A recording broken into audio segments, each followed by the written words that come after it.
Ladies and gentlemen, good morning, and thank you so much for joining us for this year's AGM concerning the results for the year 2025. We have a lot to talk about, but beforehand I'd like to say a few words to you about the company's business.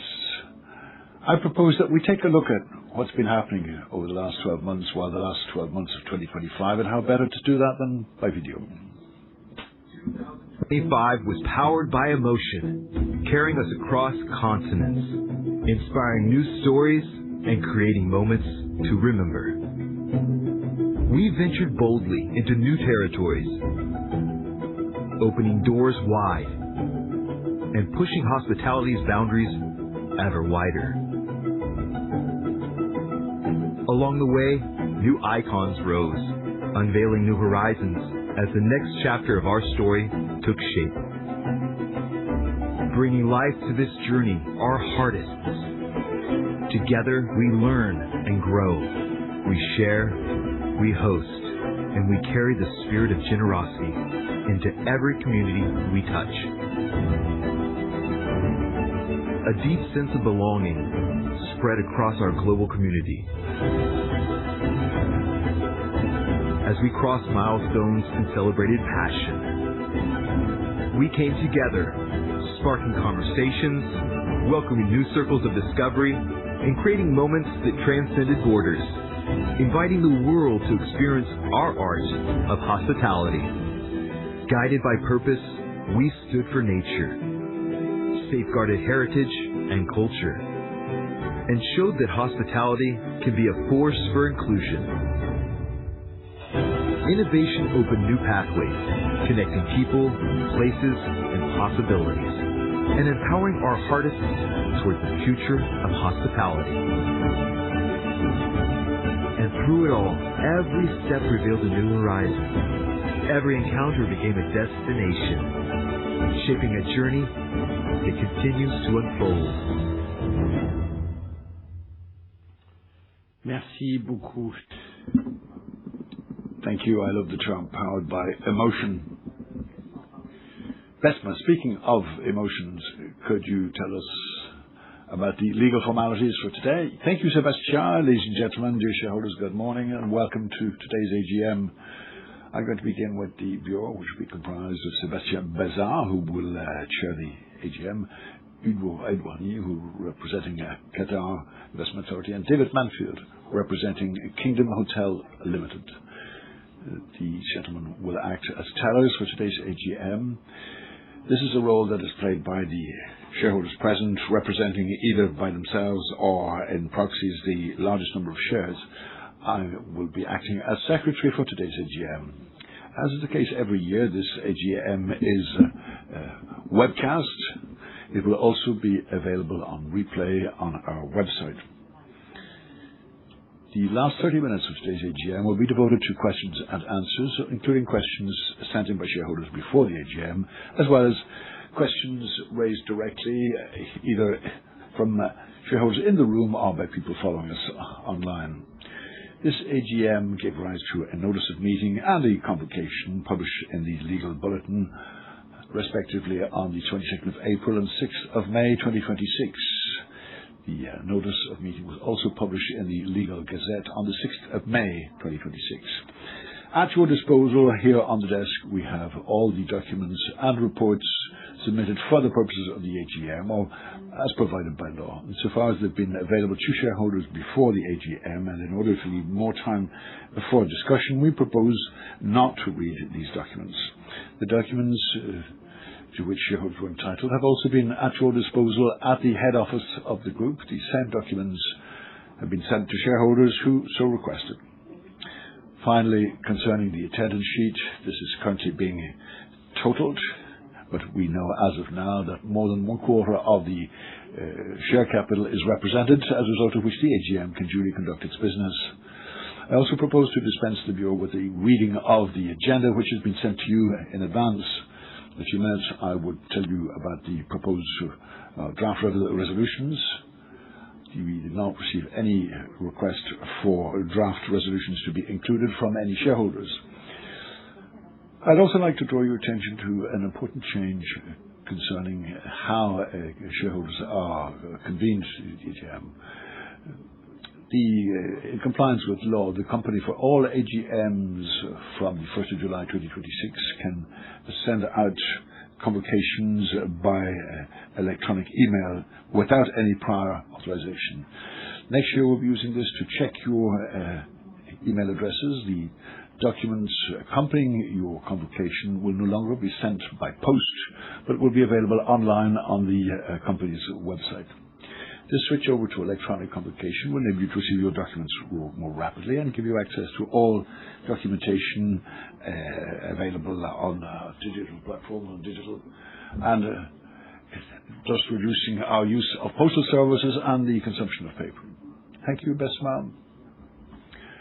Martin, I think it's up to you to tell us about the financial results for 2025. Thank you. Thank you, Sebastian. Thank you, Besma. Dear shareholders, good morning to you all. I'm very happy to be with you again to present the group's results. I'm going to begin with the highlights of 2025. In a geopolitical context that has been unstable with the high volatility of currency, we have for the third consecutive year produced results that are in line with our medium-term commitments, thanks to the very good performance of our business in the second half year and good control of our costs. We ended 2025 with a very good business level in Q4. RevPAR reached 7%, which is our best quarter of 2025 for both divisions. This performance was once again driven by prices, and the occupation rate improved by 1%. This enabled RevPAR to post a strong growth of 4.2%, higher than the upper end of the bracket of our guidance, thus confirming the advantages of our geographic and sectoral diversification. Revenue growth of our hotels was driven by business clients, but also leisure clients. They proved to be very resilient. The net unit growth accelerated to 3.7%, in line with our forecasts, with a record number of openings, 24,000 rooms no less in Q4. The pipeline progressed at a sustained pace by over 10%, with signatures up 28%. That is a sliding annual rate, which confirms our ability to increase the net unit growth in the medium term. So this is part of our medium-term growth. The revenue of management and franchise rose 6% at constant exchange rates by comparison with the previous year, reaching a total of 5.64 billion euro. Recurring EBITDA rose 13% at constant exchange rates, rising to 1.2 billion euro, which is above the higher end of the bracket of our guidance. The operational leverage was solid, with an improvement of 100 basis points in our EBITDA margin. We also saw our reported EPS rise by 16%. That's our adjusted earnings per share. Available recurring net cash flow reached 632 million. That's a conversion rate of 53%. And finally, another year of high returns to shareholders, totaling 743 million euro, which is a yield of the equivalent of the yield of 6.5%. Let's now move on to the P&L. We decided that from 2025 we would introduce two new indicators, the adjusted net income and adjusted earnings per share, adjusted EPS, because we feel that these indicators give you a more coherent, more legible, understandable understanding of our performance. The adjusted elements are as follows: other income and expenses, share of profit and loss arising from minority shares in SND, which is mainly the losses and gains on disposal of assets. In 2025, we achieved an adjusted net income of 504 million euro, up 19% on the previous year, and an adjusted EPS of 1.84 euro, that's euro per share, of course, up 16%. In 2024, we had a calendar that was favorable to the payment of our hybrid coupons, which had an impact of 8 basis points on the earnings per share of 2025. Let me now draw your attention to the highlights of the profit and loss account. Other income and expenses totaling a loss of 63%, included the booking of a provision for commitments made in a joint venture, but also expenses relating to the transformation of our technological platforms and the restructuring costs.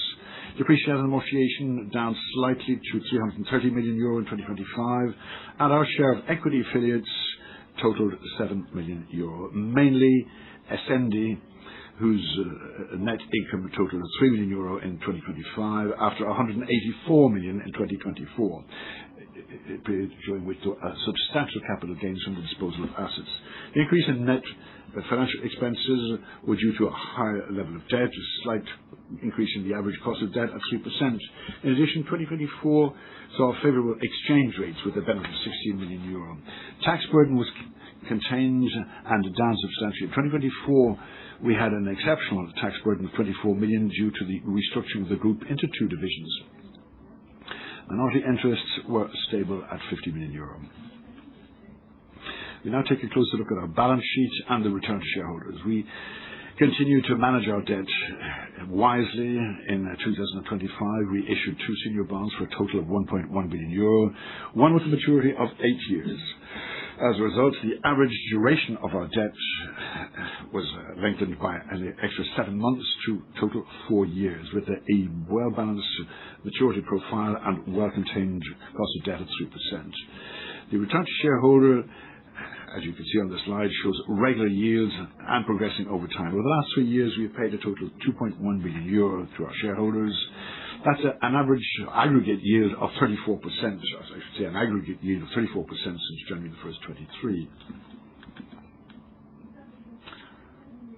So we finished the year with a good performance, as you can see on this screen, that is perfectly in line or even better than our medium-term commitments, but higher than the guidance we gave in February for 2025. And now to move on to the performance in the first quarter 2026. The strong dynamics we observed in Q4 of 2025 continued into the first quarter of 2026 with higher RevPAR and good performance in all our regions up until February. This bears witness to how attractive our brands are and how strong our diversified portfolio is.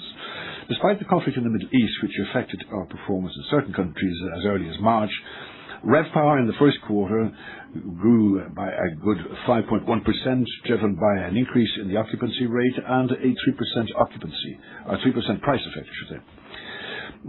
The RevPAR in March was positive at 1.6%. The net unit growth on a sliding average achieved 3.8%, and the pipeline was also up over 10%. As for revenue, management and franchise progressed 8.3% at constant exchange rates, in line with the combined growth of RevPAR and the net unit growth. The group's revenue increased by 2.3% at constant exchange rates and by 3.8% on a like-for-like basis. In a more difficult and more uncertain macroeconomic and geopolitical context, we remain focused on compliance with our commitments, as notified to you in February 26. On the 1st of April, we announced the signing of a memorandum of understanding concerning the sale of our stake in Essendi for a maximum of €975 million, including €675 million to be paid immediately upon the signing of the transaction. On the 2nd of April, we launched the first tranche of our share buyback plan worth €225 million, a total share buyback plan of €450 million.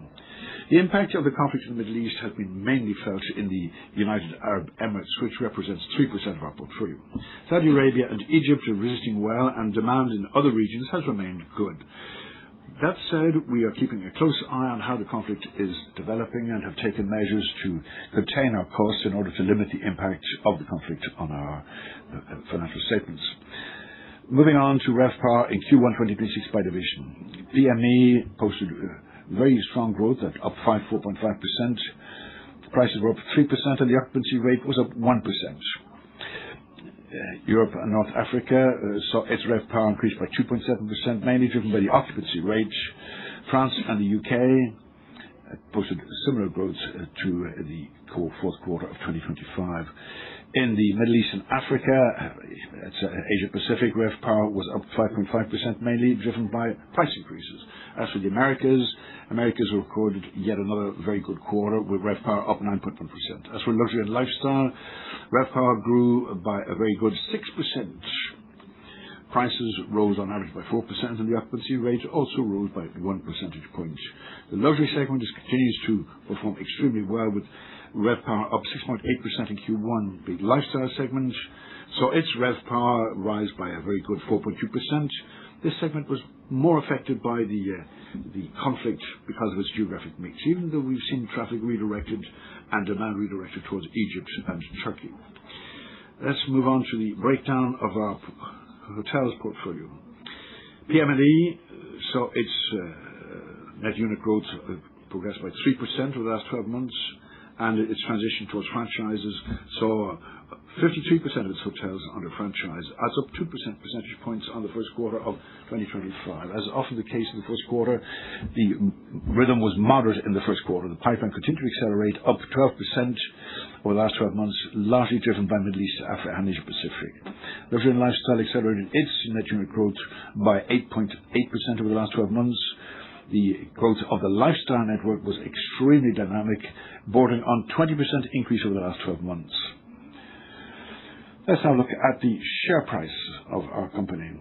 After a very good 2025, the share price was severely affected by the conflict in the Middle East in proportions that are well in excess of the weighting of this region in our portfolio. The reassuring publications of Q1 enabled the share price to pick up, but performance is still volatile and affected by developments in the situation in the Middle East. By way of conclusion, the good performance of 2025 enabled us to propose for your approval a dividend of €1.35 per share. This is a 7% increase on the previous year, and it's perfectly consistent with our policy of paying out a dividend equal to 50% of the net recurring available cash flow. Thank you for your attention. I now give the floor back to Sébastien Bazin for the remainder of the presentation. Thank you.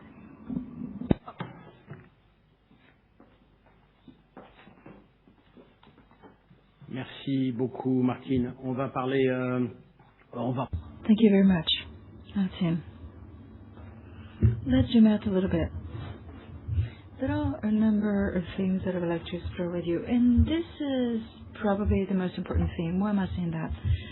On the 16th and 17th of March this year, I was in the Middle East at a time when it wasn't a very popular destination because Dubai and Abu Dhabi, Doha, and many other cities in the Middle East were being hit by missile strikes. And yet, that is the time we chose to meet our teams there.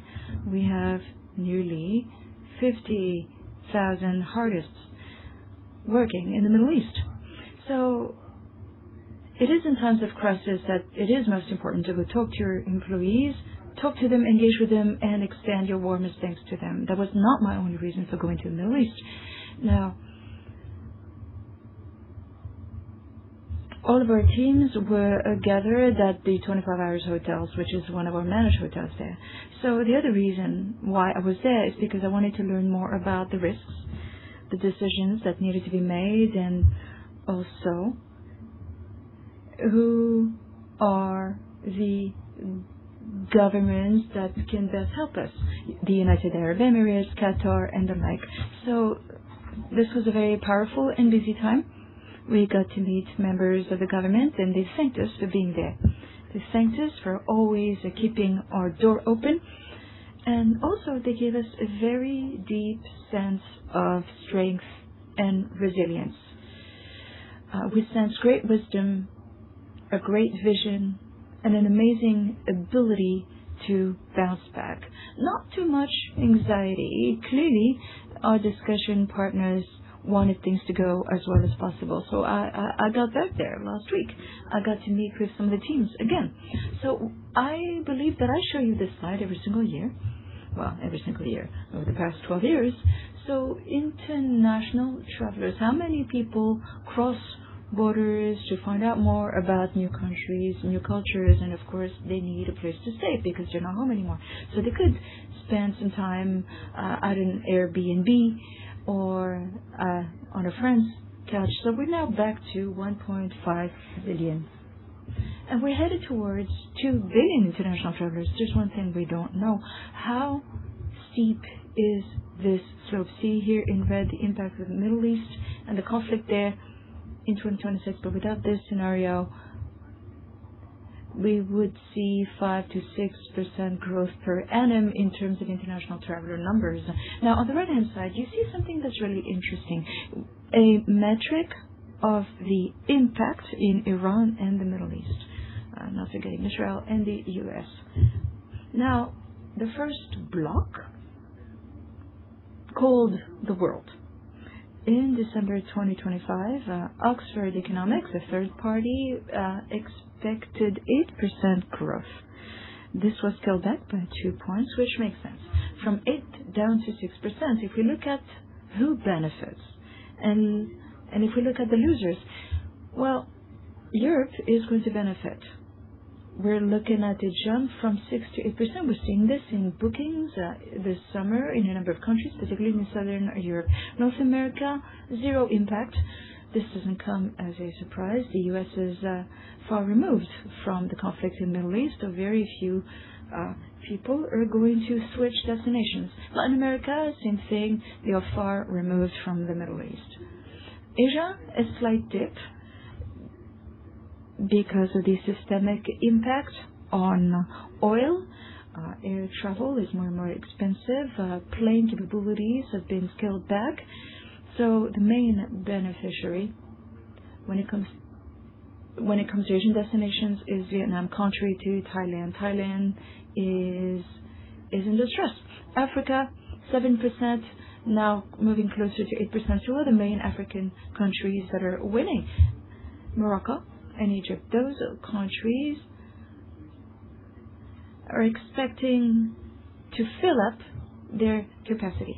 So we have a strong presence in Morocco and have a growing presence in Egypt. So in both countries, we are the leading hospitality operator. Africa, 7-8% growth.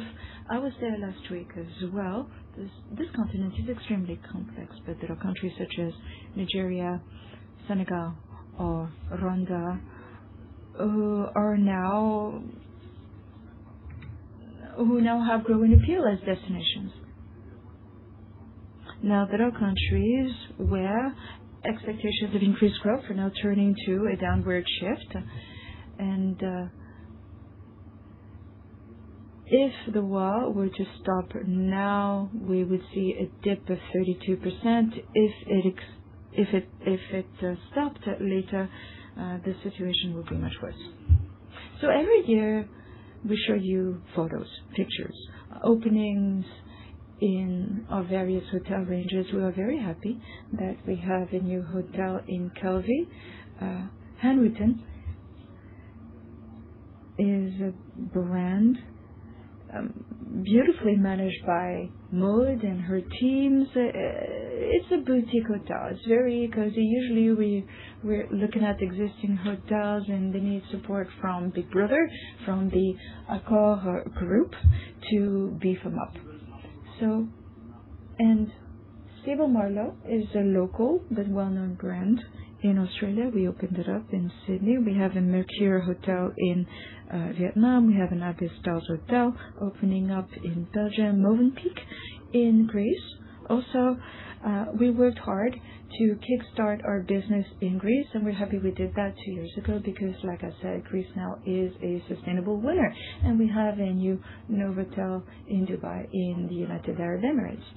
So if I were to talk to you about L&L, luxury and lifestyle, I would talk to you about the new Raffles in Sentosa. We have the historical Raffles in downtown Singapore, one of the top 5 hotels in the world, all brands combined. Well, its little brother is just 12 minutes away in Singapore. We have a major owner that opened it up there, Musli Villas, high luxury villas. We were a little concerned that this would overshadow the older brother, which is 140 years old. This hasn't happened at all. So the Fairmont Hotel in Prague, probably the most beautiful hotel in Prague at the moment. We trusted it to the Fairmont brand. I strongly encourage you to encourage you to go. And we have a new hotel in the Philippines, which I don't know yet, the 24 Hours Hotel in Sydney. It's the first time that the 24 Hours brand is moving to Asia. It started in Hamburg. It grew its presence in the Middle East. It's a huge success in Dubai. And for the first time, it's moving to Australia. So 10 such openings in Asia Pacific. So Emblem in Copenhagen is the new boutique hotel brand. High luxury brand, usually in the hands of rich families. It's a legacy that they seek to protect. They invested quite a bit in it, and they needed help in terms of distribution. And our latest opening dates back to 12 days ago. The Delano iconic Art Deco hotel on Miami Beach. It reopened 2 days ago. Huge success after 3 years of work by the owner. So this is a very attractive brand. It's very attractive to many of our owners, and you will find this brand in many different capital cities across the world. So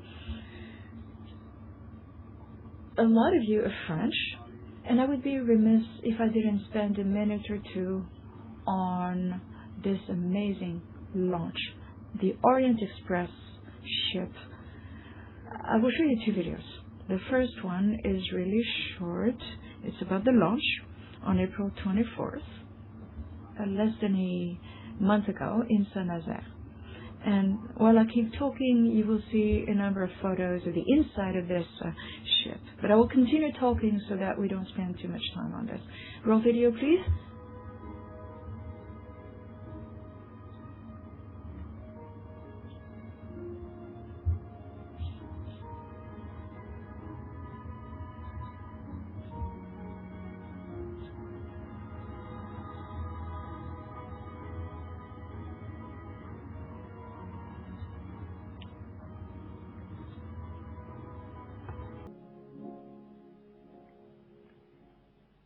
Pourquoi je vous montre cette...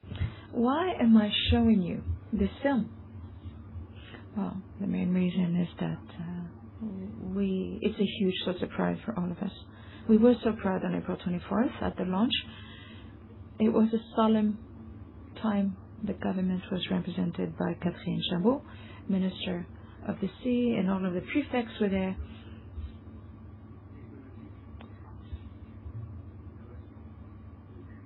It's unprecedented in terms of innovation, in terms of artistry, in terms of technology.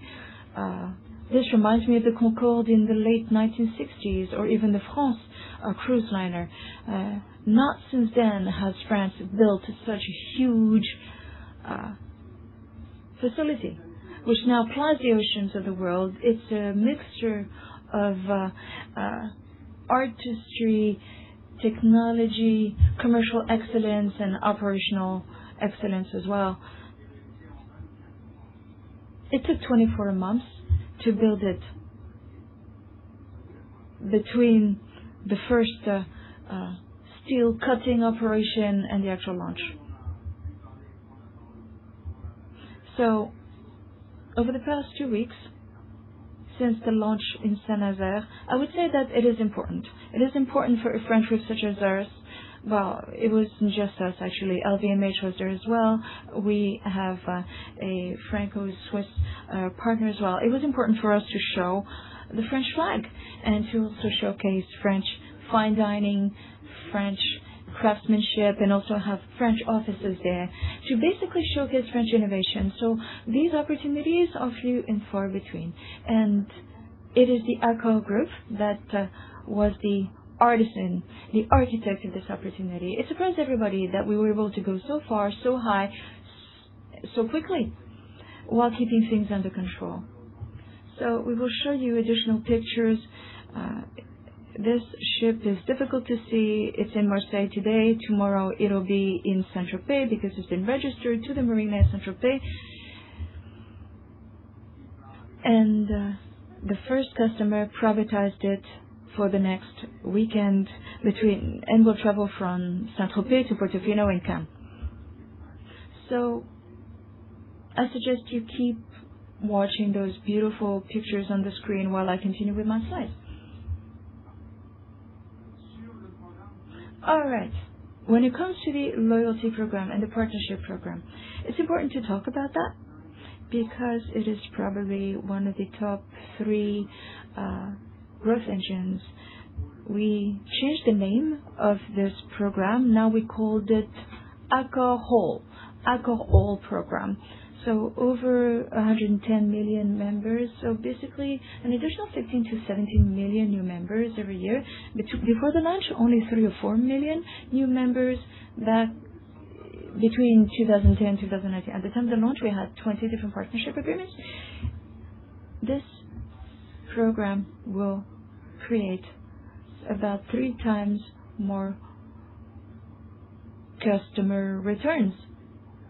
If you have a loyalty card, you're 3 times more likely to come back to your hotels, and so you come in more often and you stay longer. And that's good. That's good because we get to spend more. An additional 10% per night. So this means additional revenue for the Accor Group. So this program grows by 45% a year, 36% when it comes to our loyalty recognition, and we have partnership revenue. I can't give you the exact figures because of the competition with our American friends, but our revenue and cash from this partnership has already trebled. And we signed a new agreement 10 days ago. We have a common app, a joint app, digital app with Uber Transport in 6 countries. And we're just getting started. Now, let me take you on a trip. Let me discuss our first growth engine, and that's our employees. We've been calling each other artists, and I love that name for us. 380,000 employees across the world today, 100,000 new hires in 2026, which is on a par with 2023, 2024, between 90 and 110,000 new hires per annum. I'd like to remind you that we shed between 60 and 70,000 employees every year. They go off to greener pastures and do other things with their lives. And this means we have to hire between 50 and 70,000 new people for the new hotels that are opening. So do the math. If you look at that last box, 62% of group employees do not have a higher education, rather beyond their high school diploma. So basically, Accor is the school of life. And 100,000 people per annum, and 2/3 of them never got a secondary education, and they get to learn a trade instead. So this is the hallmark of our group. This is the meaning that we breathe into our work every day, and this is a message that I like to hone every single year. Since Paul, since Gérard, we've been encouraged to be bold.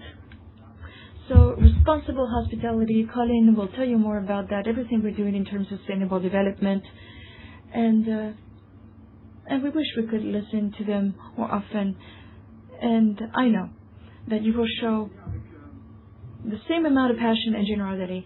Let me wrap up on our priorities. I don't just mean my priorities, I mean the group's priorities that I have the honor of leading. Many different priorities, which should come as no surprise.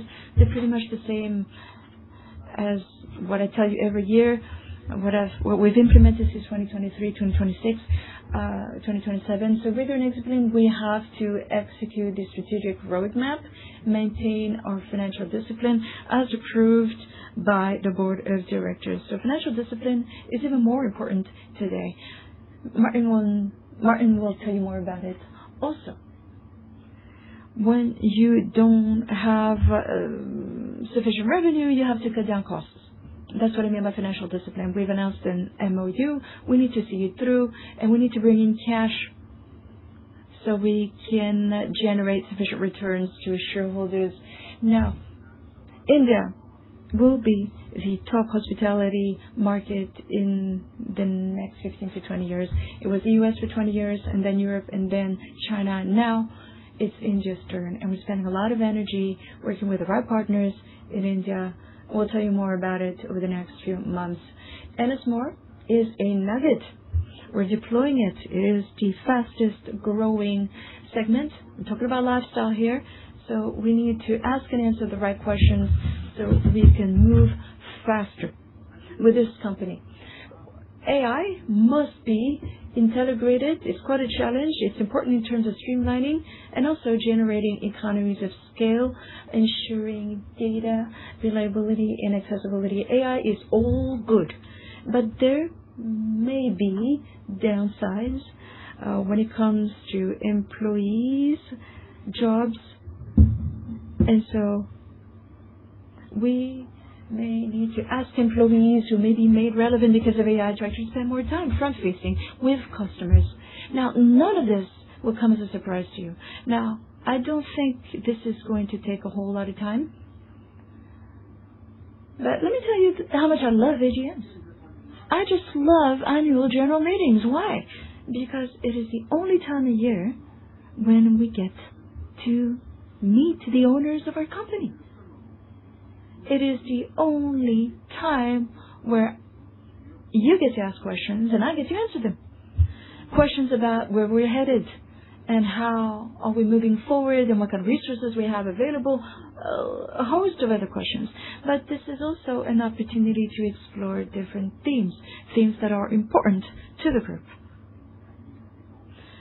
The sequence of it, the timing of it must be perfectly under control, and it's something that we need to discuss. And there is one topic that doesn't feature into this roadmap, not because it's taboo, not at all. It's probably one of the most important topics for discussion for me and for the group alike. I'm talking about succession planning. Who will take over from me? Fear not. There's nothing to worry about. Now let me be clear. I was clear with the board of directors and the board was equally clear with me. This will be my last term. And because it'll be my last term, and everybody agrees with that, now's the time to get to work. Now's the time to lay the groundwork in terms of succession planning. It's important to talk about succession. It's important to agree or not on the profile of my successor, find the right talents. We have many talents in this company. We need to grow those talents. Upskilling is absolutely key, and the board of directors will have the final say. We may be able to find additional talents outside the company, but let me tell you, let's turn this hurdle into an opportunity. This is the time. This is the opportunity for the group to ask itself the right questions, do it in the right order, in full transparency. The decision will not be mine. The board has final say, and it's a good thing. This is probably the biggest responsibility a board could have, finding the next leader of the company that they are in charge of. So what's the top priority? That's what it is. Because it is the CEO that will chart a course and have his strategy or their strategy approved by the board. So let's not fear. Let's have an open discussion. But there's one thing that is absolutely important. I'll still be around tomorrow. I'll still be around tomorrow morning. And this means that as we discuss the succession planning, we should also continue to manage our day-to-day, execute our strategic roadmap, make the right decisions regarding Ennismore, deploy our business in India. So the two go hand in hand. The earth doesn't stop spinning. We will not stop making the right decisions. And we will keep putting our heads together and do it openly. And we're working under the aegis of the board and the VP of the board as a lead director. And because she's right here with me, and she spent a whole lot of time over the past 6 months, I'm talking about Isabelle Simon. Many thanks, Isabelle, for all your hard work, for spending so much time working for this company. Thank you. Thank you to all of the various committee chairs, including Bruno Pavlovsky, who's in charge of the appointments and committee, and all of the directors. Please understand us. These discussions are taking place at board level and only at board level, with support from external consultants whenever necessary. We've needed external consultants in the past before, and I will chart a course, and I will make sure we reach our destination. Thank you so much.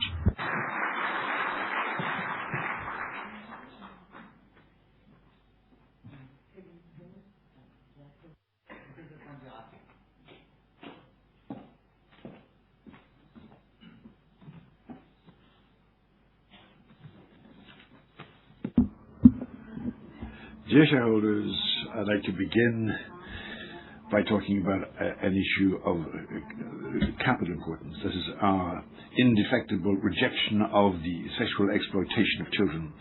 In March 2026, Accor was campaigned against by a speculative American fund called Grizzly Research. Their report implicated our group in the field of sexual exploitation of children. Confronted by these allegations and in compliance with our deepest commitments, we took action immediately and transparently. We implemented a disciplined and detailed process to assess our protection systems. Our objectives, our goals were twofold. First of all, to use an internal audit to check the content of the allegations leveled against us by the Grizzly Research report. Secondly, we appointed an independent advisor, internationally renowned advisors called Good Corporation, who are specialists in business ethics, in order to conduct an external audit. The target was to review the robustness of our prevention procedures and the fight against sexual exploitation at group level. We needed to review every stage of customer experience, including areas not covered in the report, to ensure that our arrangements are completely efficient. This approach, I think, bears witness to our commitment to guaranteeing a safe and protective environment for one and all everywhere where Accor has operations. The outcome of this internal audit confirmed that there is no systemic deficiencies in our existing procedures. I'd like to clarify a few matters concerning the report and the reality of how things happen in our hotels. Contrary to what the initial report claimed, our audit revealed a sales reply without specifying the necessary prerequisites. It was only in the case of 12 hotels out of 197. This figure, I think, shows that there is a gap between the allegations and the reality in the field. Furthermore, I think it's essential to point out that the initial report focused solely on requests for proposals. These are price requests. No stay, no reservations were made or confirmed according to these tests. Internal audit also highlighted major methodological biases in how the results were interpreted. For instance, discussions were cut short voluntarily by hotels when there was anything suspicious about requests, or anything demanding any requests required the presentation of identity papers and proof of affiliation. These are areas that were counted as final acceptations by Grizzly. Finally, sending out simple price lists, which does not in any way guarantee the availability or a booking, were also interpreted in the same way by Grizzly. This shows that our teams are alert and that our procedures, though maybe they can be improved, but do not have any systemic shortcomings. In order to complete this internal audit, we also called on the expertise of Good Corporation, which is an independent specialist in the field of business ethics. Their audit was highly rigorous. The target was to confront our procedures with the operational reality, covering a representative sample of 255 hotels across 56 countries, using 4 different common booking methods: email, telephone, online reservations using Accor, and using third-party platforms. This audit also included visits to 88 hotels in 16 different countries among our key markets. The audit enabled us to identify areas that could be improved upon and the concrete application of our procedures, and more specifically, a commercial proposition without warning signals was sent out by 25 hotels, all means of communication combined. The implementation of our WATCH program, which is our vigilance program, proved to be variable from one country to another and depending on how the hotels were operated. Finally, 9 hotels did not react to warning signals and 12 hotels took measures that were deemed insufficient. We are taking these observations very seriously and will fully include them in our plan of action. On the back of these audits, Accor is restating its commitment to fight against the sexual exploitation of children. These concrete measures, which I'll explain, once again reflect our commitment to providing a safe, protective environment in all our establishments, while continuing to play an active role as leader in the global fight against this problem. These measures are articulated in 3 main areas. First of all, we are making our training courses more operational, reinforcing the fact that these training programs will be compulsory to ensure that all our employees take part in these programs. They include practical cases that enable staff to identify, manage, and signal or notify suspicious situations. They cover the whole customer experience to ensure that every point of contact will be once again an area where we are very watchful. Secondly, we're setting up a stricter legal framework and follow-up framework. This means that we will be more demanding in our standards, in our brands, in our contracts with our owners. We are also going to intensify the way we monitor hotels who do not abide by Accor standards in this field, applying sanctions that are clear and well applied. Finally, we are reinforcing our coordinated approach with industry and the NGOs. For instance, we're working hand in hand with ECPAT, which is an internationally recognized organization, but with professional associations like the AHLA and the WSHA as well. This cooperation is essential if we are to share best practices, to raise awareness, and work together. These measures, which are part and parcel of our approach to human rights, are also proof of our deep and sustainable commitment to the protection of children and responsible hospitality. We will be doing this to fight against every form of exploitation. I'd now like to take time to share with you the progress made in 2025 in the field of the environment and social aspects. Our sustainability strategy is based on 4 pillars. First of all, to anticipate for the future. This means working hand in hand with owners to anticipate climate risk, implementing standards for renovation, more responsible renovation, continuing to decarbonate while reducing our consumption of water, energy, and waste. Secondly, to activate the potential of every single talent with a great focus on human rights, ethics, diversity, and training. The third pillar consists in making the customer experience more meaningful. And finally, to work with our ecosystem, including our suppliers and local communities. These commitments have generated outcomes that I'm very happy to share with you now. We have not only reached, but we've actually exceeded all our goals, which is, I think, evidence of the very strong dynamics in our group. For instance, we've reduced our water consumption by rented room by 5%, which was in excess of our 4% target. The proportion of eco-certified hotels reached 57%. That's in excess of the 55% we were hoping to achieve, which confirms Accor's position as leader in the field of sustainable labels. We've also reduced food waste to 149 grams per client, and 41% of the women in management positions.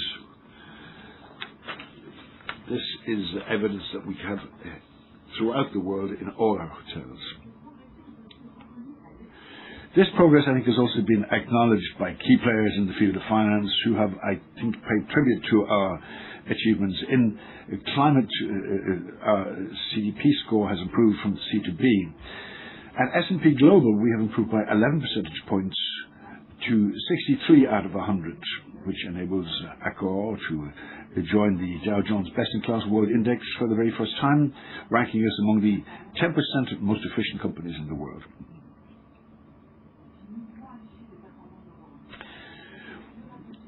We can claim this level of performance now because Accor sustainability is a fundamentally collaborative approach.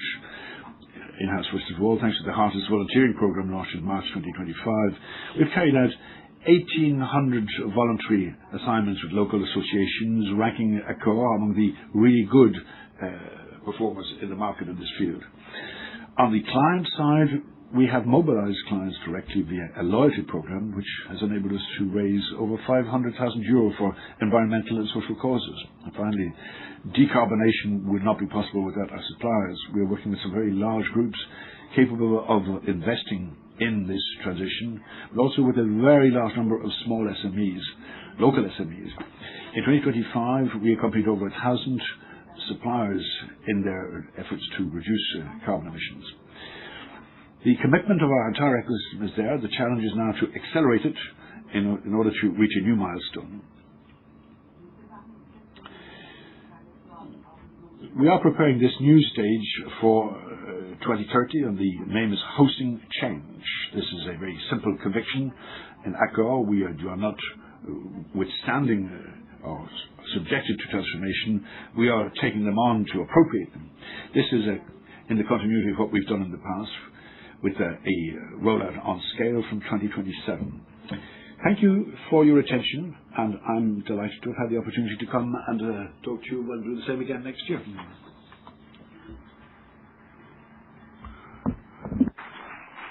Merci beaucoup, Colin. Thank you, Colin. Let's give the floor to Besma on the issue of governance. Thank you, Sébastien. Thank you, Colin. We're going to begin with the composition of the board, which is currently comprised of 13 directors, including 2 representatives of our employees. 55% are independent and 64% are women on our board of directors. This year, we'll be reviewing the Chair of Office for Anne-Laure Kichel and Bruno Pavlovsky, respectively Chair of the Audit and Risk Committee and Chair of the Nominations and Compensation Committee. Madam Riskin-Noble's term of office is about to expire. At the end of today's AGM, and subject to approval of the resolutions, the number of directors will be 12, including 2 representatives of the employees, bringing the number of independent directors to 60% of the total. Let's now review the work of the board. This year, the board met 8 times in all, with an average participation rate of 85%. This year, it authorized the share buyback program and various projects, in particular the launch of the sale of Accor's participation in Essendi. As you know, the board of directors is supported by 5 specialized committees. First of all, the Audit, Compliance and Risk Committee, which met 4 times in 2025 with a participation rate of 100%. This committee prepared the annual and half-yearly accounts, but also reviewed the sustainability report, the implementation of the compliance program, and the various measures taken in the field of cybersecurity. The Nominations and Compensation Committee met 4 times with an attendance rate of 79%. It reviewed various projects, acquisitions and disposals in particular. The International Strategy Committee met twice in 2025 with an attendance rate of 100%. In particular, it reviewed the geopolitical situation and the impact of the situation on the group. Finally, the ESG Committee met 4 times during the year with an attendance rate of 79% on average.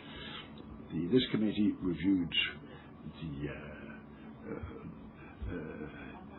ESG commitments of the management and reviewed the group's CSO policy. The Commitments Committee met 4 times during the year with I propose to show you a short video by Bruno Pavlovsky, the chair, who is unable to attend today and who will be reporting to you on the findings of his committee. Thank you for your attention.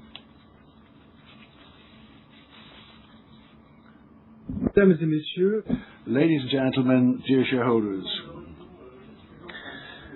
As I am unfortunately unable to be with you today, I'm very happy to be able to talk to you by video to present the work of the Nominations and Compensation Committee, as well as the compensation of the corporate officers. During the 2025 fiscal year, the committee's work focused on three main areas. First of all, in the field of governance, the committee reviewed the criteria for director independence, discussed the diversity policy, and debated the results of the evaluation of how the board and its committees function. Secondly, concerning appointments, the committee reviewed the composition of your board, its committees, and recommended the renewal of the term of office of Anne-Laure Quichel, who is chair of the Audit, Compliance and Risk Committee, as well as the renewal of my own term of office. We are both qualified as independent directors. The committee also conducted an in-depth review of the succession plan for directors and for the chairman and CEO. Third area, concerning compensation, the committee determined the levels of achievement of Sébastien Bazin's performance objectives for 2025 and reviewed the compensation policy concerning him for 2026. I will now present the items submitted to you for your vote.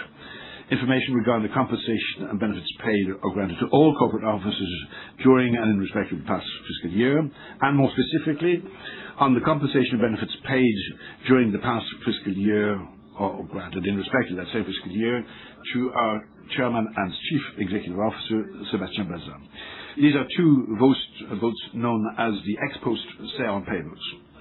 Concerning directors' compensation, in 2025, a total of €1,371,689 was distributed among the directors based on their attendance at board and committee meetings.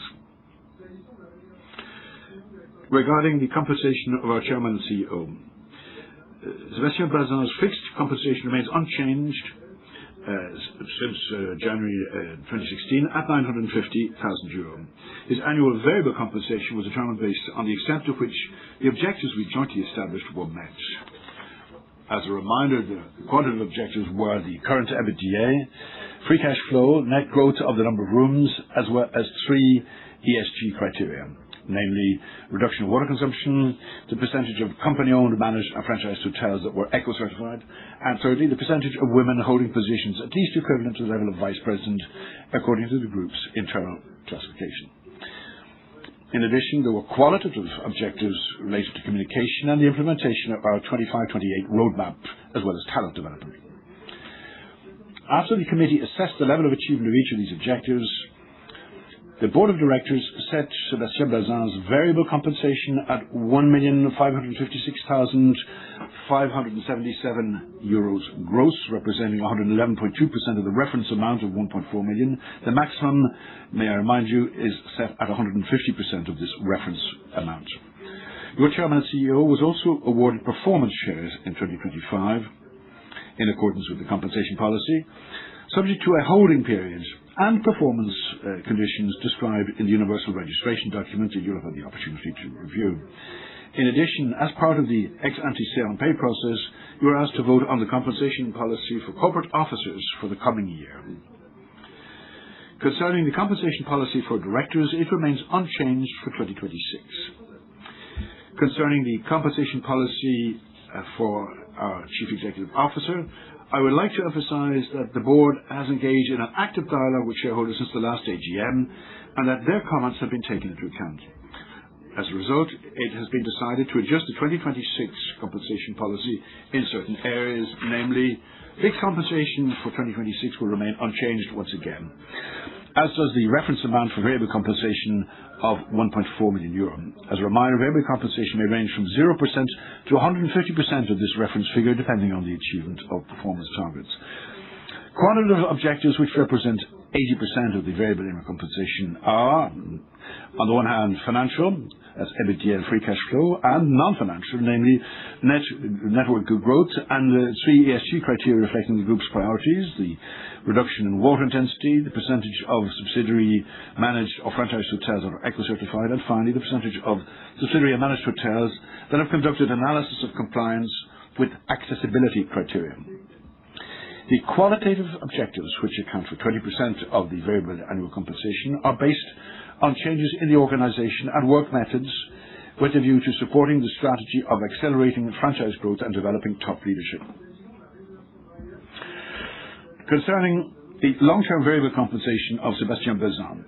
Sébastien Bazin is eligible to receive performance shares representing up to 280% of his gross annual base salary. The structure of performance criteria has changed in three ways for 2026 in direct response to shareholder expectations. Firstly, the weighting of total shareholder return, that is, relative performance of Accor's share price compared to a peer hotel index, increases from 20 to 30%. In return, the weighting of the current EBITDA or recurring EBITDA condition is reduced from 40 to 30%, and this rebalancing strengthens the alignment of long-term compensation with shareholders' interests. The second change is that the trigger threshold for meeting the current or recurring EBITDA and free cash flow conditions increases from 75 to 90%. The maximum achievement threshold for recurring EBITDA conditions raised from 102 to 105%. This plan is thus more demanding. Finally, the third change, in exchange for this increased requirement, more stringent requirement, the maximum vesting period is raised from 130%, or vesting percentage is raised from 130 to 150% for all conditions. Final vesting may thus represent up to 150% of the number of shares initially granted, which preserves the incentive aspect of this mechanism.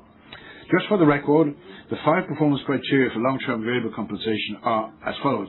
Recurring EBITDA, which is now at 30%, down from 40% in 2025. Free cash flow, which remains unchanged at 20%. The reduction in greenhouse gas emissions at 10%. The percentage of women in the what we call VP population and above, 10%, and total shareholder return with a weighting of 30%, up from 20% the previous year. Finally, in response to requests from shareholders, the board has sought to establish more specific guidelines for the exceptional bonus. This bonus will only be payable in the event of a major transformative transaction that increases value for shareholders. Its cap has been raised to 100% of the total target annual short-term compensation as fixed and reference variable components. If applicable, this would be communicated and explained to shareholders. The board has thus sought to make a relevant compensation tool aligned with shareholders' interests yet again.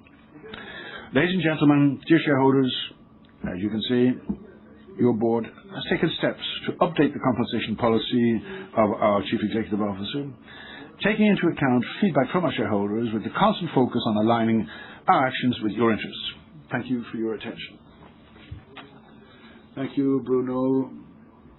I know Bruno's probably listened to us in the US. If he is awake at this hour of day, let me just say a word about something who's been alongside us in the board of directors for 13 years and who's listening to us too. This is Iris Knobloch.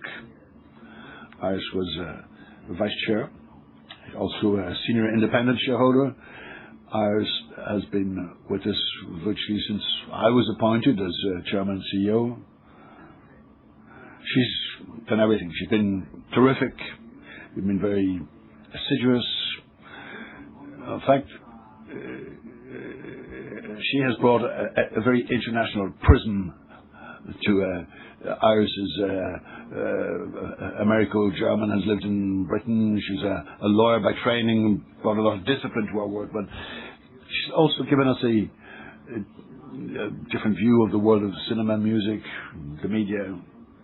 As you know, she's the very happy president of the Cannes Festival, where she has been appointed as a president, as I've said.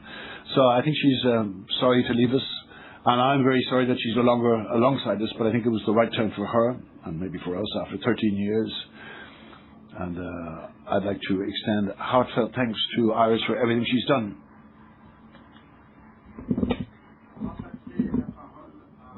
Julien Logel du cabinet PwC qui va donc nous rendre compte des travaux des commissaires aux comptes.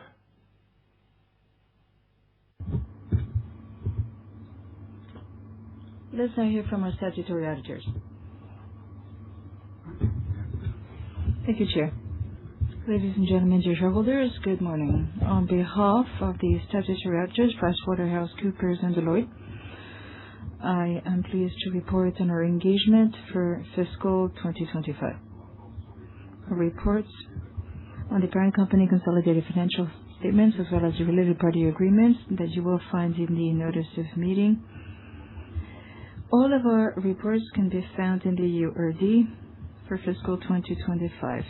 The page numbers are displayed on the screen. As is our wont, I suggest that I simply summarize the main items regarding a report on the financial statements. I'd like to remind you that the goal of our engagement is to obtain reasonable assurances regarding the fair and true representation of the facts, making sure that there are no material abnormalities. We looked at the different businesses and the group's international organization. We verify not just standard operations and also one-off items, and we have implemented due diligence in accordance with applicable French standards. We have shared our findings with the financial departments of the different entities as well as the group's finance department during our regular conversations. We have reported on how we've organized our work and our findings to the audit committee as well as the board of directors of your company. Let me start with the report found on pages 489, prepared in accordance with French GAAP. We have certified these accounts without any reservations, and no technical observations have been made in terms of the ANC 2002 regulation. Now, evaluation of equity securities is a key item of our audit, and we've included in our reports our various due diligence work. With regard to our report on the consolidated financial statements in accordance with IFRS as adopted by the EU, which you can find on pages 455 to 458. No reservations and no observations. Intangible assets and evaluation thereof is a key audit matter, and therefore we have described in our report specific verifications performed on this issue. Lastly, we made sure that the management report does include the information as required by the law. We have also issued a special report on related party agreements found on page 379 to 381 of the URD. We have not been notified any related party agreement to be submitted to the approval of this AGM. Our report also includes related party agreements whose performance continued on through 2025, which had already been approved by previous AGMs. With regard to implementation of the CSRD directive, we also have issued a report on sustainability. This information can be found in Chapter 3 on corporate social responsibility in the URD of the company. This report can be found on pages 290 to 293. On the basis of the verifications made, we have not found any omissions, inconsistencies, and material errors in terms of compliance of the compliance of Accor with applicable law. In terms of double materiality requirements and also sustainability presentations, and also the sharing of metrics in connection with the EU taxonomy. On the basis of such verifications, we have no material misstatements to report. So there is, however, one observation, but this does not challenge the findings of the report. We simply like to attract the reader's attention to the uncertainty intrinsic to food waste. You will find this information in the URD. Ladies and gentlemen, dear shareholders, thank you very much for your kind attention. Thank you, Julian. Wow. You get more applause than some of us.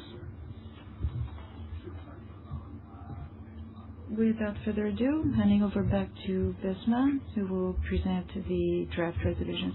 Thank you, Sebastian. I will now walk you through the resolution submitted for your approval, after which we will move on to the Q&A session. Resolutions 1 to 3 relate to the approval of the parent company and consolidated financial statements for fiscal 2025, together with the appropriation of earnings and the payment of a dividend of €1.35 per share. Resolutions 4 and 5 concern the renewal of directors' terms of office. As we said before, shareholders are being asked to renew the mandates of Anne-Laure Kichel and Bruno Pavlovsky, both of whom are considered independent directors. Resolutions 6 to 9 relate to the remuneration of corporate officers. Resolutions 6 and 7 concern the so-called experts say on pay votes relating to the 2025 remuneration of the directors and of Sébastien Bazin, as presented by Mr. Pavlovsky. And resolutions 8 and 9 seek your approval of the remuneration policies applicable to the chairman and CEO and to the directors for 2026. These are the ex-ante say on pay resolutions. So resolution 10 asks shareholders to acknowledge the conclusions of the statutory auditor's special report, which confirms that no new related party agreements were entered into during the year and identifies those entered into in prior years that remained in effect during 2025. Resolution 11 seeks to renew the authorization allowing the company to implement a share buyback program, including for the purpose of share cancellation. The authorization would cover up to 10% of the share capital at a maximum purchase price of €80 per share. Finally, Resolution 12 relates to powers for formalities. Thank you for your attention. Thank you very much.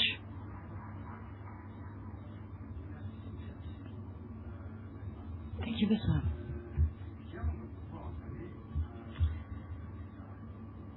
Let's start the Q&A session. One of my favorites.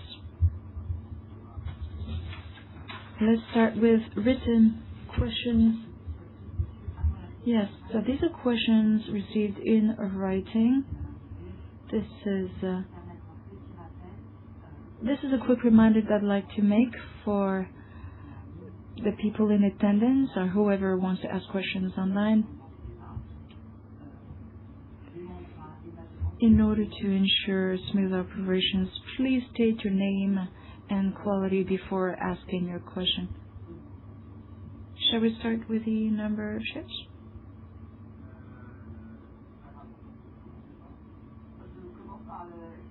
How do you want to do this? All right, let's start with questions from the Shareholder Advisory Committee. What measures have you put in place to mitigate the cyber risk of data theft? Well, what kind of measures have we implemented? We have an important committee in the hands of Hélène Oriol-Potier, and they're looking at the cybersecurity situation and all governance issues. We have an annual audit that we perform internally. It is verified every 2 years by a third party, and we have a cybersecurity team that works 24/7. They work day and night. And this came as a surprise when I met them the first time. Part of their job is to actually attack us. So basically, they're trying to breach the company's own cybersecurity system to make sure there are no loopholes and no way in for black hat hackers. So to patch the holes before they are exploited by foreign malevolent actors. Potential ways in could be the booking system or the loyalty program. So whenever a hole is detected, we try to patch it up. So Alexis Lebounois is in charge of distribution, is in charge of IT as well, and the board is reminded of that twice a year at the very least, and more often when additional work is necessary. It is probably one of the most significant risks that we've mapped, and we need to make sure we do enough. We have allocated resources. The team is in place, to ensure proper cybersecurity and the report to the management team as well as to the board of directors. We have a crack team, let me tell you. I've been here 12 years, and I hope that nothing will change. Knock on wood, so far, no major threat. Well, we haven't failed to contain any major threat, and there are many threats. And that's why we need to work on this 24/7. Second question from the Shareholder Advisory Committee. What are the group's expectations regarding the development of the new emblems and Orient Express collections? Well, expectations are high, as always. And whenever we do something, we try to do our absolute best. But these are two different case scenarios.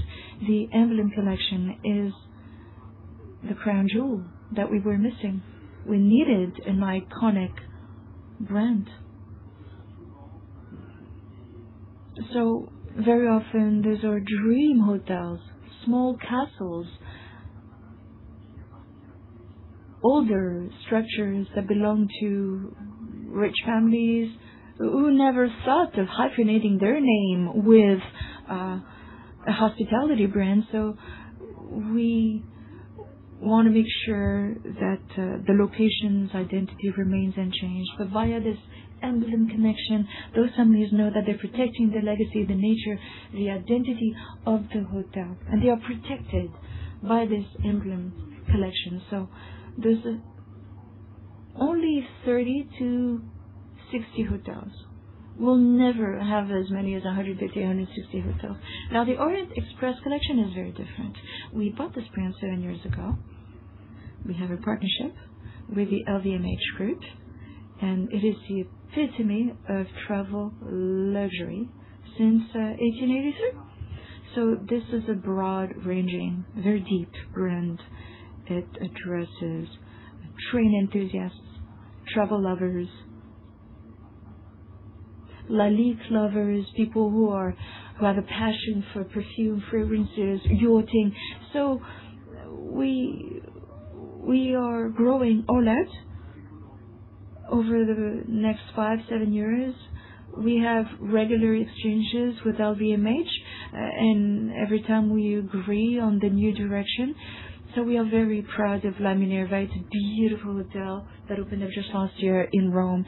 We're also very proud of the Palazzo Donaggio Vanelli, which opened up last month in Venice. Huge success. We're very proud of La Dolce Vita in Italy, and we're busy renovating the original Orient Express train from 1908. We own 17 cars, which will be entirely overhauled, updated, and the train will be available between the end of 27 and the beginning of 28. Thank you, Sebastian. We have also received a number of written questions, which we will post the answers on the company website. Let's take two of the many questions received. One question from Jean-Baptiste Devarel. As part of developing its luxury activities, is Accor planning to assign Orient Express resources to helping to showcase the fine dining and other tourism assets of underrepresented regions? Not so far. It's probably a laudable goal. There are many beautiful landscapes and regions and hotbeds of fine dining in France, but let's focus on our core business. Let's continue overhauling these 17 cars. We have a business model, but our business model is different than simply hopping from one European capital city to the next. So maybe in the future, but not right now. And also, nudge, nudge, wink, wink. There are people who are really good at that. Puy du Fou. Puy du Fou has the answer to your question. And we designed a train which will soon be commissioned, and it will explore French culture and fine dining, and we wish them every success. The last written question comes from Jérôme Gontier. The management team and the board, do they still believe in standardized Ibis style hotels? what are the highlights of 2025, and what about your prospects for the upcoming years? Well, two main figures I'd like to share with you, because we don't talk about it enough. First figure, easy to remember, Ibis, Novotel, Mercure, accounts for about 50% of the group's total number of rooms. And also, that's the whole group's history. That's what helped the group diversify and branch out. So, 1/3 of new openings worldwide belong to those brands. Ibis, Novotel, Mercure. So, it's the mainstay of our growth. And has been since the beginning. Those countries that have little or no hospitality structure, who have an emerging middle class, they need low income and mid-scale, mid-level hotels. That was true for Latin America and Europe also in the 1980s. It was the case in China, is the case in India, and will be the case in Sub-Saharan Africa. So it's a market segment that helps us to grow faster and helps us to grow the easiest in regions of the world such as developing countries. Now let's take questions from the audience.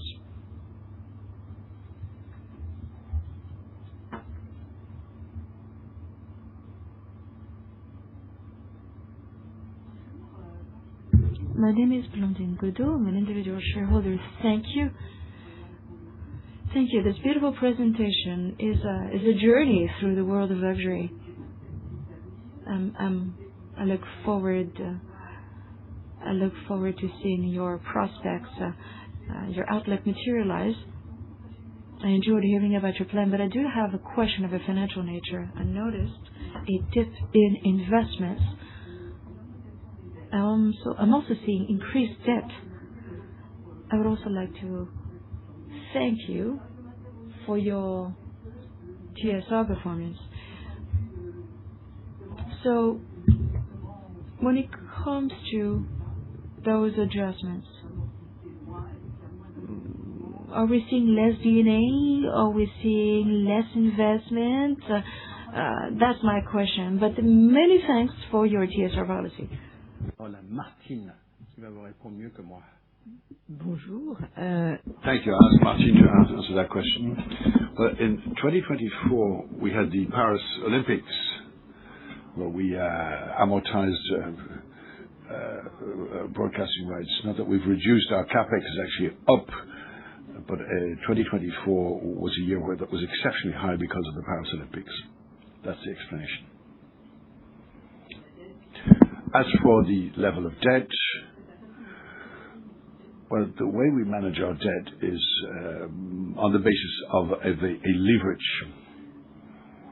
And our leverage is 3, which is unchanged by comparison with 2024. So our debt has not progressed any more rapidly than other criteria. In fact, approximately 7% of the capital is returned to shareholders every year in the form of dividends or share buybacks. But because of the cost of debt is much lower than we expected, than the yield you expect on your investment. So we can give you 6 to 7% of the value of the company every year. And with additional debt, we can pay the debt that we've decided to pay out.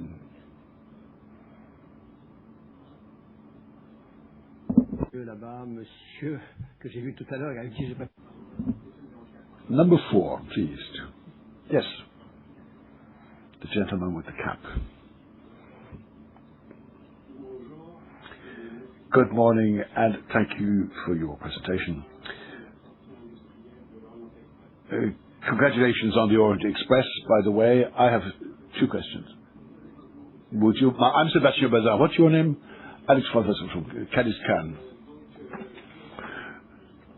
So, thank you for everything. I have 2 questions. Firstly, you get about 80% of recurring phone calls at reception. Now, what do I mean by recurring calls? Well, these are requests of all sorts, very varied. But secondly, your RevPAR is approximately 20 9%, as you explained last year.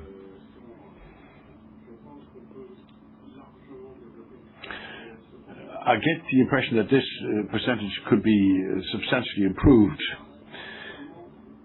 We're talking about AI, artificial intelligence. What's your take on the idea of a chatbot, but also digitalization among clients and the people in different hotels without losing that human touch? So if you could give us your take on that. Secondly, I have a startup that's less than 2 months old. I visited various hotels and I've met a number of different hotel managers. And I have to say, they're very interested in doing a pilot test. That said, they have told us that our startup, or our module as we like to call it, for it to be implemented within Oracle Hospitality, that's what we call the Oracle Hospitality Integration Platform. I say this because you're undergoing a deep transformation with Opera. Would it be possible to have maybe 10 minutes with possibly Mrs. Benoit, my IT manager, and myself? Would it be possible to have 10 minutes to present this module and maybe be referenced? We have one hotel already running a test for us in the north of France for the last 48 hours. It's a very hot off the press. But I'm hopeful that by August or September we could expand that.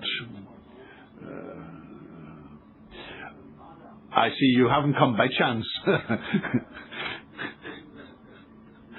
So what we'll do is, as you're here, we will introduce you to, I don't think Alex is here today, I think she's traveling, but we will introduce you to a member of Alex's team. And you're right, we're undergoing deep change with our booking system, of course, as we announced on with our friends at Amadeus.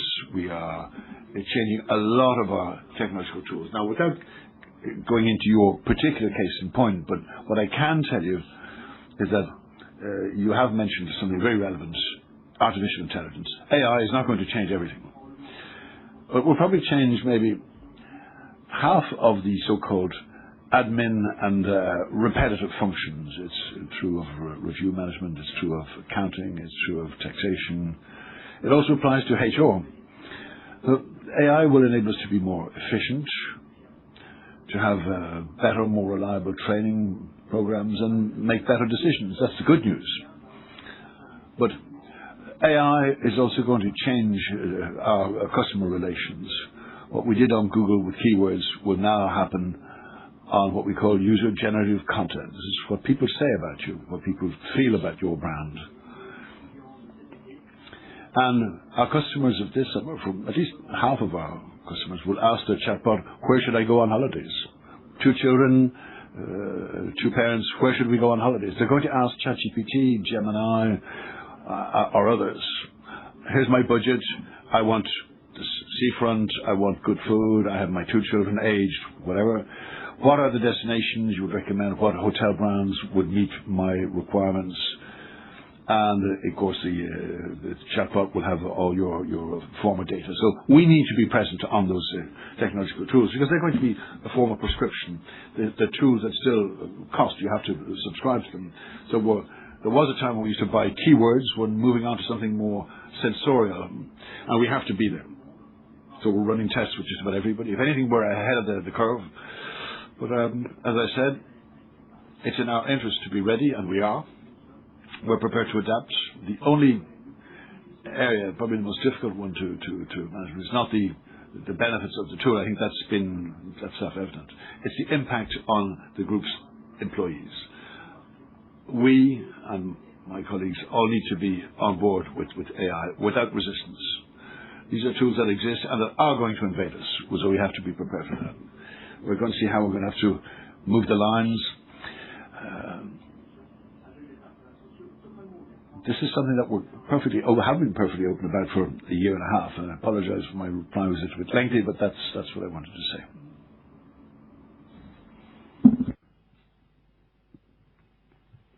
Bonjour, Philippe Rigaud. Philippe Rigaud. I'm an individual shareholder. Thank you for your presentations.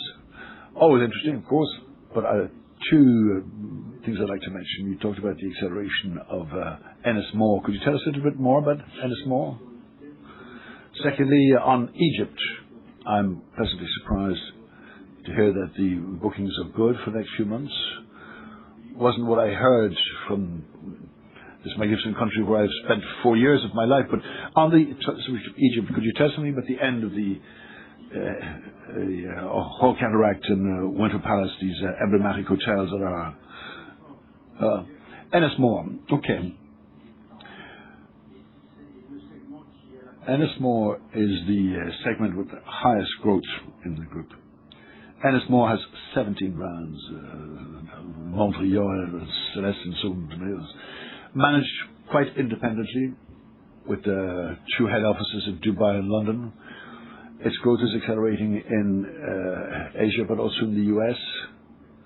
It's a very refined, very complex segment because over 50% of the revenue stems from food and beverage.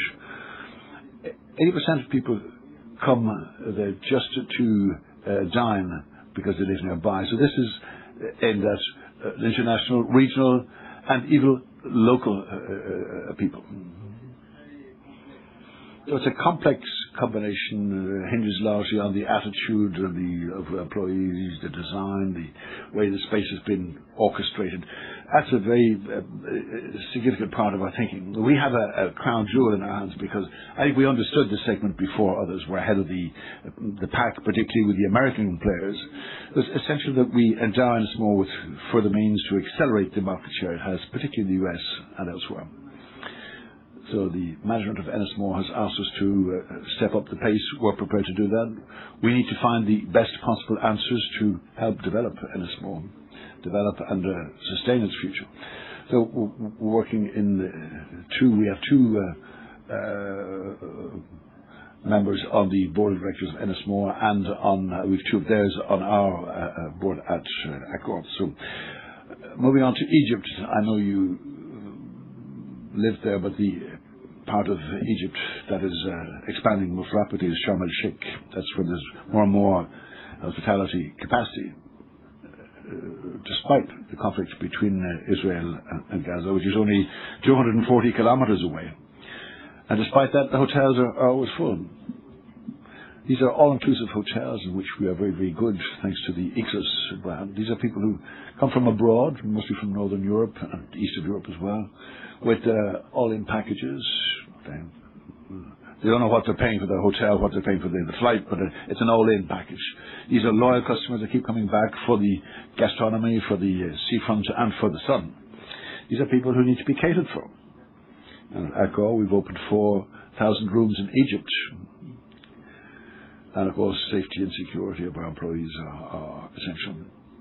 But you're right. That's not true of Cairo, for instance, but it is true of Sharm el-Sheikh.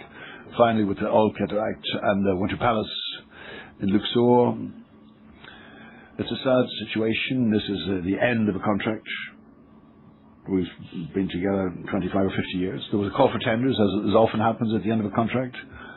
We were in the shortlisted, but we didn't win. We were not prepared to pay the same amount as Mandarin to be awarded the contract. The economic reality didn't justify it. So it's a sad situation because there were 2 jewels in the crown, but the economics were not right. Madam.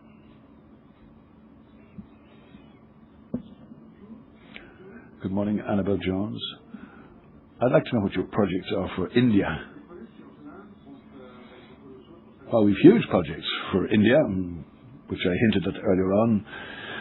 It will take a long time to tell you what we intend to do, but it's easy to grasp this. In India, we have what we call 5,000 hotels with more than 20 rooms. In China, rather, the figure is 50,000. So, with no doubts,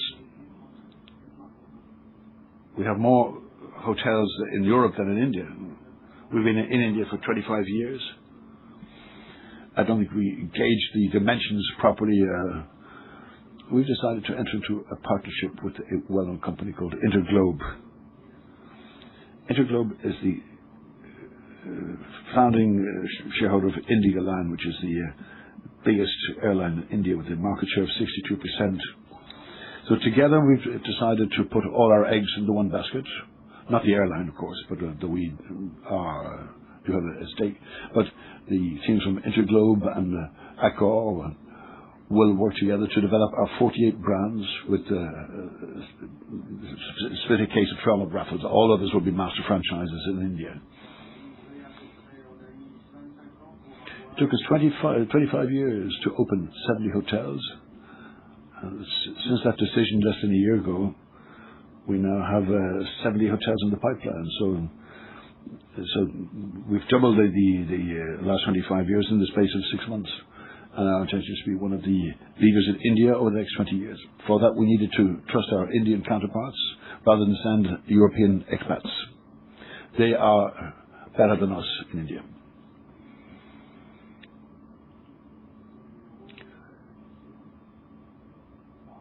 To my left, number 3, I think. And after that, we'll have 3 or 4 minutes left. Well, then very briefly, good morning. Abdou Belgam is my name. I've come to this AGM because I have a message that has been well thought through. First of all, this is about governance. I'm a historical witness to with my thoughts for Jean Dubreuil and Paul Sermy. This is a governance problem. It's a statutory problem, by the way. Nobody is indispensable. Chairman Gérard Pélisson used to say the things that I've shared with you. He used to say that at a turning point, and when we know there's going to be a deep changes in our industry, which is the biggest industry in the world in terms of employment and wealth, with over 10% of global GDP. Accor is way behind the top 10, yet we are ranked 7th, surrounded by giants. China, the USA, among others, Intercontinental, among others. I believe that the energy that's been deployed at the group service, and I'm not a partisan supporter of Sébastien Bazin.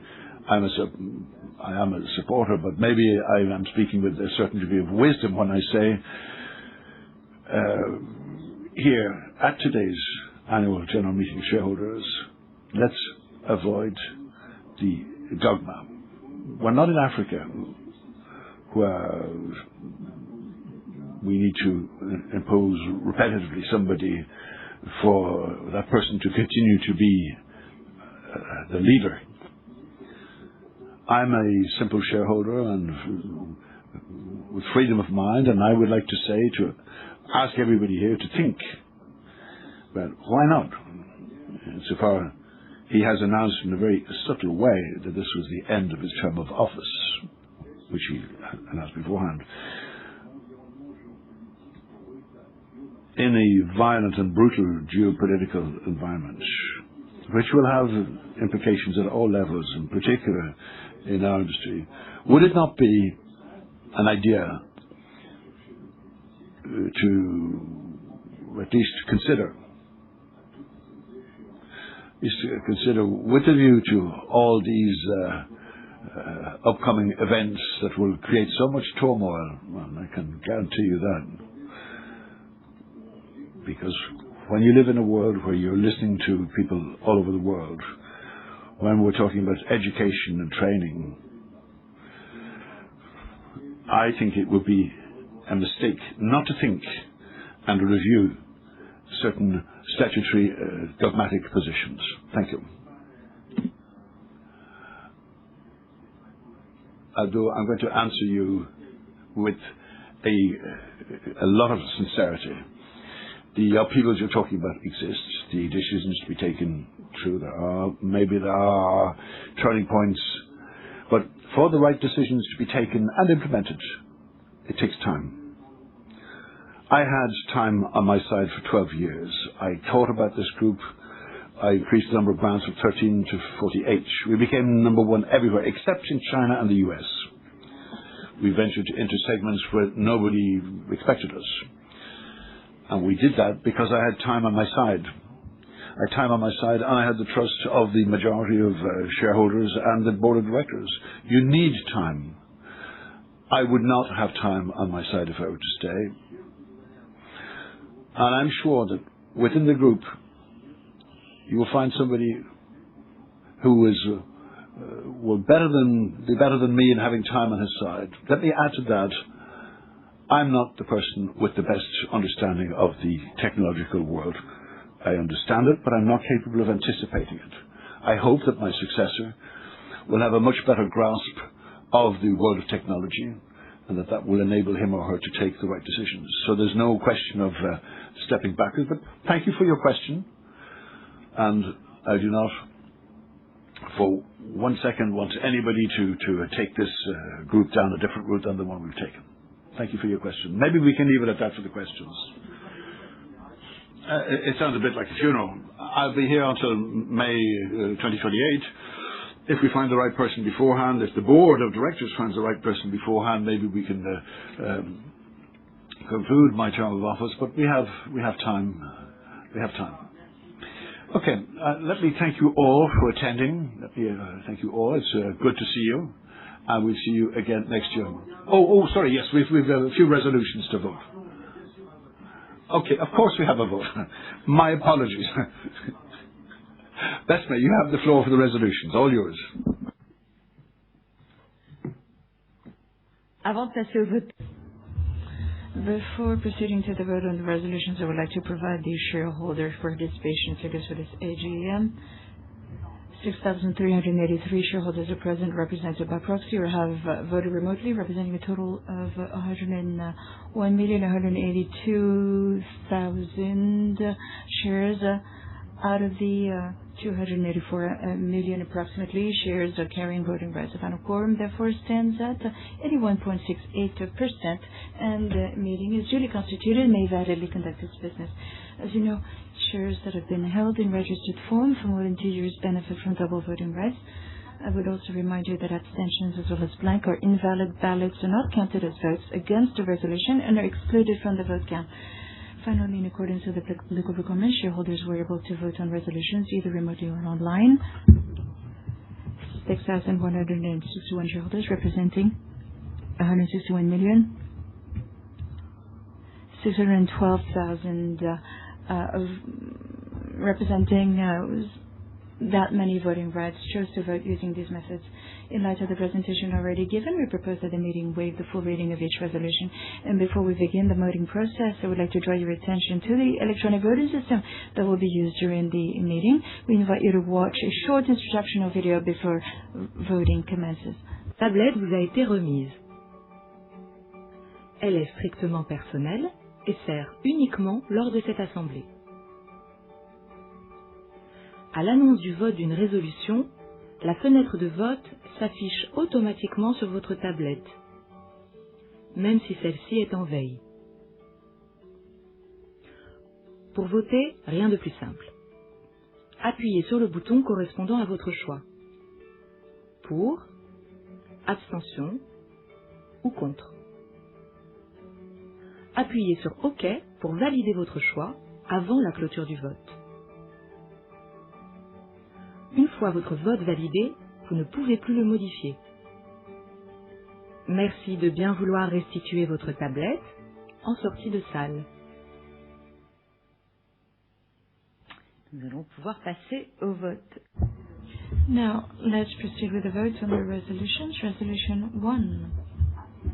Approval of parent company financial statements for fiscal 2025. Please vote.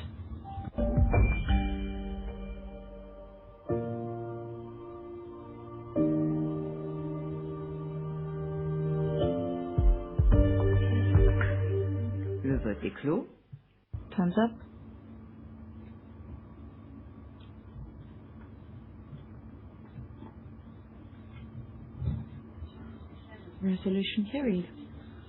Resolution 2. Approval of consolidated financial statements for fiscal 2025. Please vote.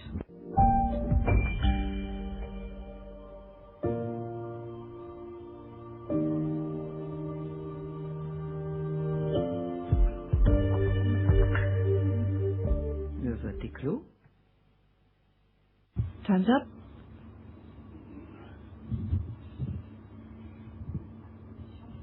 Resolution carried.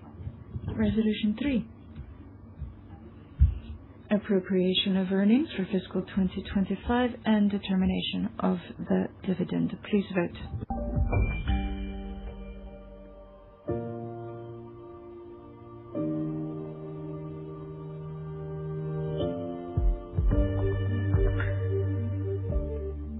Le vote est clos. Time's up.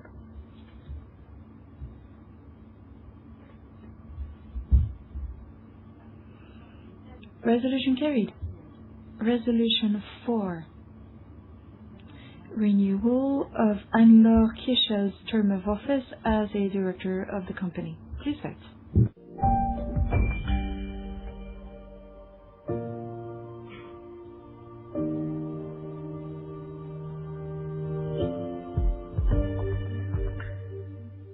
Le vote est clos. Time's up.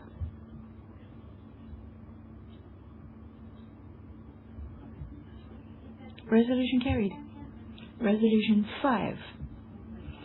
Renewal of Bruno Pavlovsky's term of office as a director of the company. Please vote.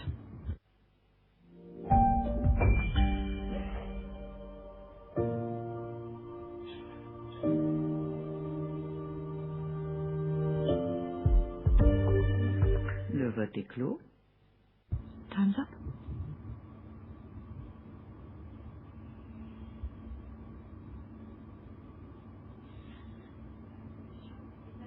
Resolution carried. Resolution 6. Approval of the information on the remuneration of all corporate officers referred to in Article L22-10-9-1 of the French Commercial Code. Please vote.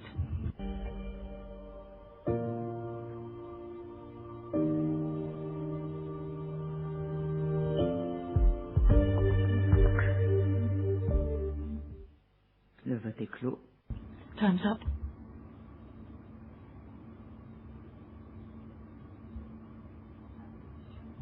Resolution carried. Resolution 7.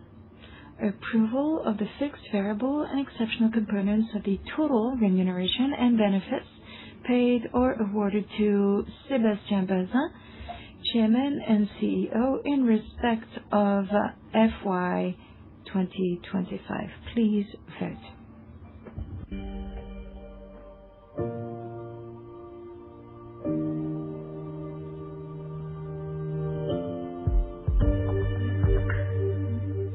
Le vote est clos. Time's up.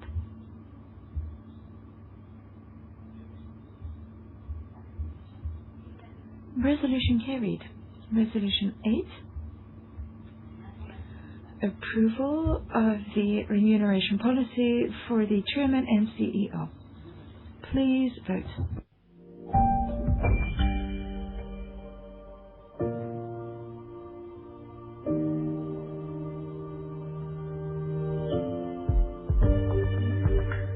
Le vote est clos.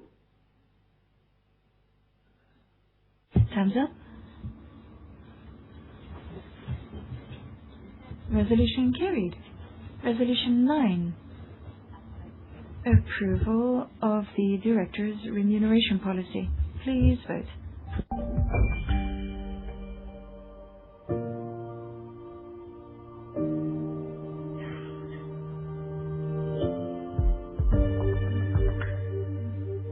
Le vote est clos. Time's up.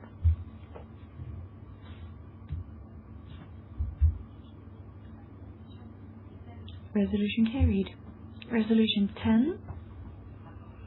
Acknowledgement of the special report of the statutory auditors on related party agreements governed by Articles L225-38 and related provisions of the French Commercial Code. Please vote.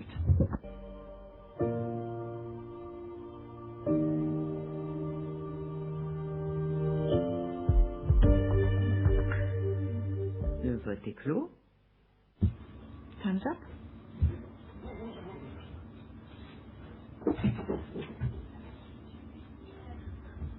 Resolution carried.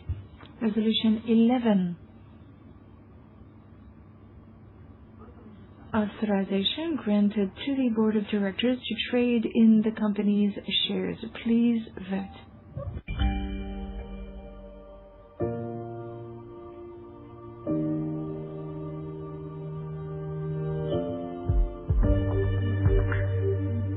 Le vote est clos.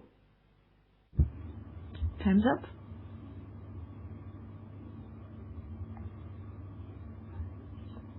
Resolution carried. Resolution 12. Powers for formalities. Please vote.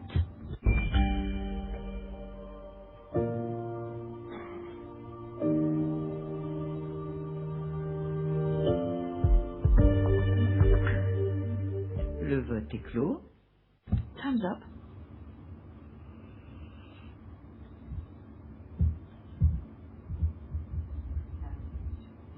Resolution carried. All of the resolutions have been approved. Thank you very much. Thank you so much, Vesna. For real this time. Many thanks to all of you for being here.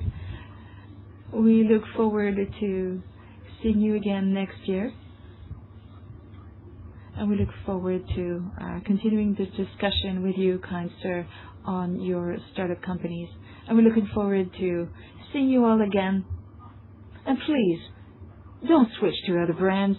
Stay with Accor. Thank you.